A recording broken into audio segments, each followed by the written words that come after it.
Hero Siddharth పెళ్లి చేసుకున్నాడు. చాలా కాలంగా ప్రేమలో ఉన్న హీరోయిన్ అదితి రావ్ హైదరీతో 7 అడుగులు వేశాడు. వనపర్తి జిల్లాలోని దాదాపు 400 ఏళ్ల చరిత్ర కలిగిన శ్రీరంగపురంలోని రంగనాథస్వామి ఆలయంలో వివాహం జరిగింది. ఇందుకు సంబంధించిన ఫోటోలని అదితి సోషల్ మీడియాలో షేర్ చేసింది. పట్టు వస్త్రాల్లో కొత్త జంట చూడముచ్చటగా కనిపించారు. ఏడాది మార్చిలో వనపర్తి జిల్లాలోని రంగనాథస్వామి ఆలయంలో నిశ్చితార్థం జరిగింది. హీరోయిన్ అదితి రావ్ హైదరీ పూర్వీకులది వనపర్తి. అందుకే ఈ గుడిలో ఎంగేజ్మెంట్ చేసుకున్నారు. ఆ సంప్రదాయాన్ని కొనసాగిస్తూ పెళ్లి కూడా ఇక్కడే చేసుకున్నారు.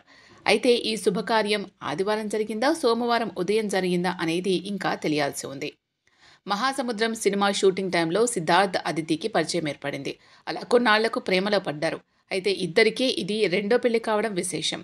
తెలుగులో బాయ్స్, నువ్వొస్తానంటే నేనొద్దంటానా, బొమ్మరిల్లు, కొంచెం ఇష్టం కొంచెం కష్టం లాంటి సినిమాలతో చాలా గుర్తింపు తెచ్చుకున్నాడు సిద్ధార్థ్.